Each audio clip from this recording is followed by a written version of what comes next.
In A Nightmare on Elm Street Part 2, Freddy's Revenge, we see a unique side of Freddy Krueger, seemingly attaching himself to Jesse Walsh and possessing him.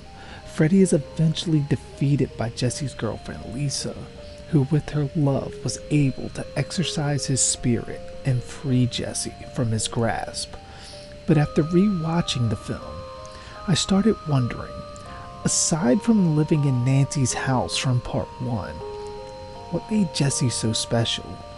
And why didn't Freddy just kill him like he attempted to do with Nancy and the others before and after this film? And what happened to Jesse at the end? My theory is that Jesse was actually on his way to becoming a psychopathic killer long before meeting Freddy. I believe that he was struggling with those urges. While we're led to believe that Jesse's mind was being ravaged by Freddy, priming him for the eventual possession we see later on, there is some evidence against this. Being that after Jesse's first nightmare of Freddy, he wakes up screaming as if he were being murdered himself. However, his family react to it with no urgency or care if he were possibly in need of help, with Jesse's sister commenting, "Why can't Jesse wake up like everyone else?"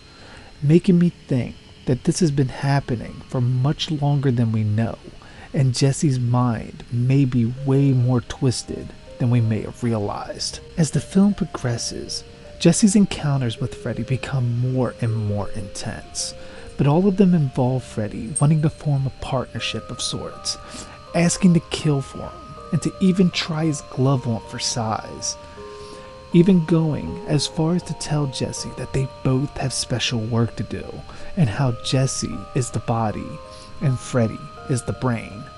While the line can be interpreted in both the possession and partnership angles, it makes me think that all these tactics were done to appeal to Jesse's psyche, wanting him to stop fighting and give in to his psychopathic, murderous urges.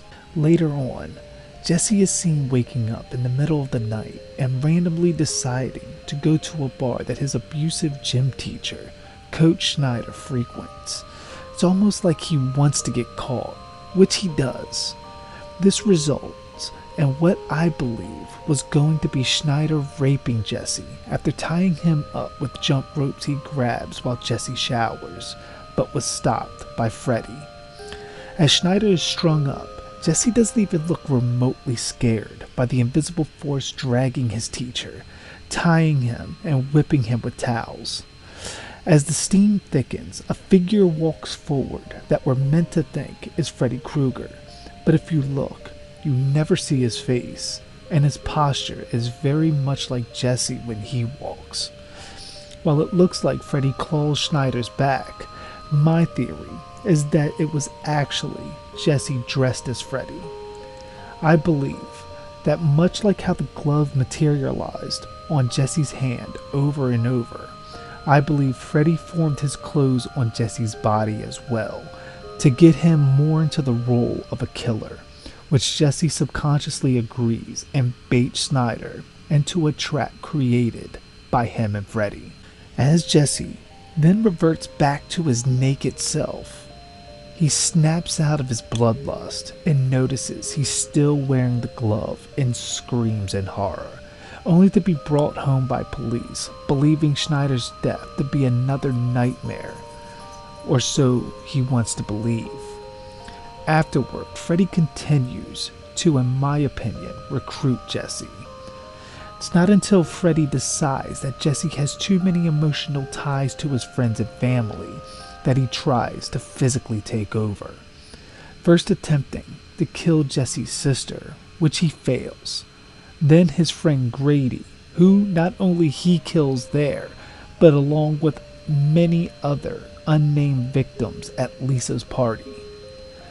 However, Jesse is pulled back by Lisa's love, which is enough to exorcise Freddy and suppress his own psychopathic tendencies.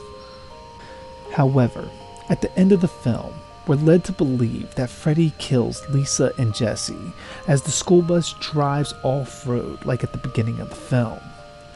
My theory is that this was Lisa's nightmare, and Freddy killed her since, judging by her father's reaction to seeing Freddy at the pool party, likely makes her one of the other Elm Street children. And Jesse was likely institutionalized and sent to Weston Hills or some other mental hospital for the murders he was either personally involved in or present for, being both Grady's and Schneider's, which is likely why we never see him again. But that's my theory. Do you agree? Was Freddy attracted to Jesse's psychosis and wanting to transform him into another Springwood slasher, believing him to be a potential partner in spreading fear in the living world? Or was Freddy truly wanting to possess Jesse from the start? And if so, why? Leave your theories below, and be sure to like, share, and subscribe, as well as hitting the notification bell to be alerted whenever a new video is uploaded. And as always, I am JG Dark, and thanks for watching.